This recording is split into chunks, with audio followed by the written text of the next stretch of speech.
రాష్ట్ర ప్రభుత్వానికి junior doctor association ultimatum జారీ చేసింది. తమ సమస్యల పరిష్కారానికి ప్రభుత్వం వెంటనే స్పందించకపోతే సమ్మెకు వెళ్తామని వార్నింగ్ ఇచ్చింది. ఈ నెల 21 వరకు ప్రభుత్వం నుంచి స్పష్టత రాకపోతే 22వ తేదీ నుంచి విధులను బహిష్కరించి సమ్మెకు వెళ్తామని డిఎంఏకి జూడాలు తెలిపారు. సకాలంలో స్టైఫండ్ అందడం లేదని, విధులలో భద్రత కరువైందని, హాస్పిటల్స్లో సరైన వసతులు ఉండడం లేదని తమ సమస్యలను ప్రభుత్వం ముందు పెట్టారు.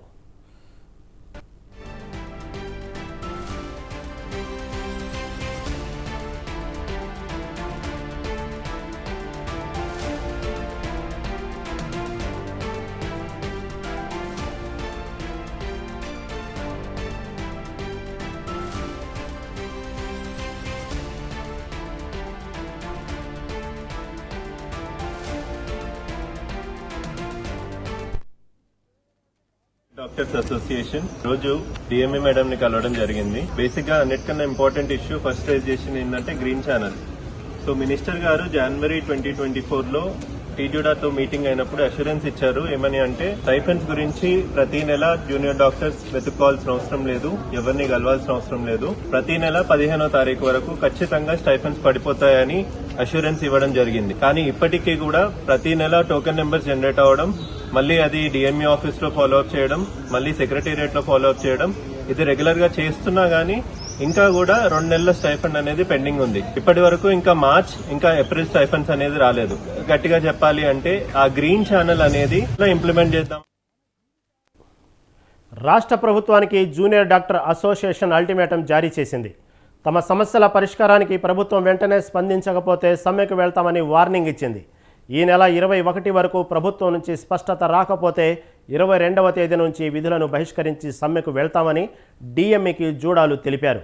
సకాలంలో స్టైఫండ్ అందడం లేదని, విధులలో భద్రత కరువైందని, హాస్పిటల్స్లో సరైన వసతులు ఉండడం లేదని తమ సమస్యలను ప్రభుత్వం ముందు పెట్టారు. దీనిపై జూనియర్ డాక్టర్ల సమస్యపై మరింత సమాచారం మా ప్రతినిధి రాజు ఫోన్ అందిస్తారు.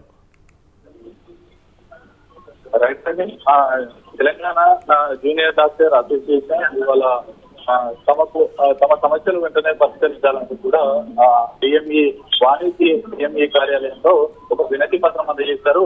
సమ్మె నోటీసులు కూడా అందజేశారని చెప్పుకోవచ్చు. ఇంకా జూనియర్ డాక్టర్లు పడుతున్నటువంటి ఇబ్బందులు కావచ్చు, వారికి సరైనటువంటి హాస్టల్ ఫెసిలిటీ కావచ్చు, వారికి రావాల్సినటువంటి స్టైఫండ్ సకాలంతో ప్రభుత్వం చెల్లించకపోవడం, అలాగే మార్చి ఏప్రిల్ నెలలో ప్రభుత్వం చెల్లించాల్సిన స్టైఫండ్ కూడా ఇప్పటికీ విడుదల కాలేదు. ఇప్పటికీ ఆ స్టైఫండ్ సంబంధించి బిల్లులు డిఎంఈకి ఇంకా డిఎంఈ కార్యాలయంలో టోకెన్ జనరేట్ అయినప్పటికీ కూడా డిఎంఈ కార్యాలయం అటు సచివాలయంలో తిరగాల్సినటువంటి పరిస్థితి ఏర్పడింది. దీనికోసం తెలంగాణలో కాంగ్రెస్ పార్టీ అధికారంలోకి వచ్చిన తర్వాత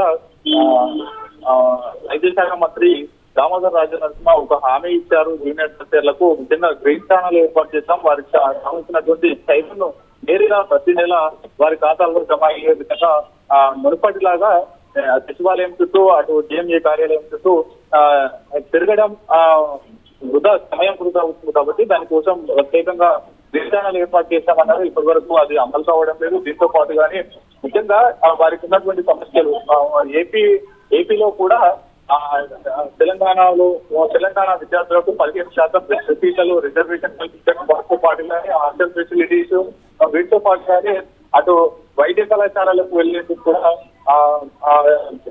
ప్రయాణ సౌకర్యాలు, బస్సు ఫెసిలిటీస్ కూడా కల్పించాలని కూడా వారు కోరడం జరిగింది. వీటితో పాటుగానే ఉస్మానియా జనరల్ హాస్పిటల్ కోసం ఒక నూతన భవనాన్ని నిర్మించడం, వీటితో పాటుగానే హాస్పిటల్లో ఇటీవల జరిగిన ఘటనలు కావచ్చు, ముఖ్యంగా నిజామాబాద్ లో అటు ఉస్మానియా గాంధీ హాస్పిటల్లో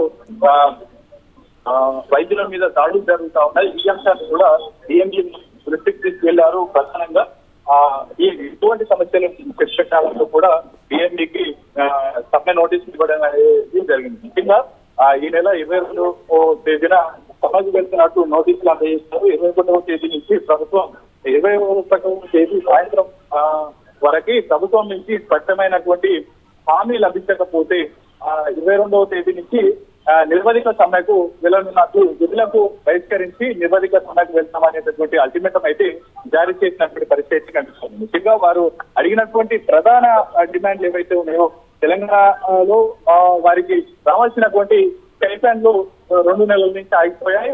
వారు ప్రధానంగా వైద్య అక్కడ రోగులకు సేవ చేస్తున్నప్పటికీ ప్రతి నెల రావాల్సినటువంటి స్టైఫండ్ ఏదైతే ఉందో వాటి మీదే వారు ప్రధానంగా ఆధారపడి పనిచేస్తుంటారు కాబట్టి వారి యొక్క రోజువారీ ఖర్చులు కావచ్చు ఇతర ఖర్చులు వెలదీసుకోవాలన్నా కానీ స్టైఫండ్ మీద ఆధారపడి ఉంటారు. ఆ 2 నెలల నుంచి రావాల్సినటువంటి స్టైఫండ్ రాకపోవడం, అలాగే దీంతో పాటు కానీ ప్రతి నెల సకాలంలో స్టైఫండ్ రావాల్సిన అంశంతో పాటు వివిధ సమస్యలను కూడా ప్రభుత్వానికి దృష్టి తీసుకెళ్లినటువంటి పరిస్థితి ఉంది. ఎట్టి పరిస్థితిలో 22వ తేదీ నుంచి మేము సమ్మెకు వెళ్తాం. మా సమస్యల మీద ప్రభుత్వ స్పందన లేకపోతే 22వ తేదీ నుంచి విధులను బహిష్కరిస్తామంటూ కూడా ప్రభుత్వానికి అల్టిమేటం జారీ చేసినటువంటి పరిస్థితి కనిపిస్తా ఉంది. Okay right Raju, thank you for updates.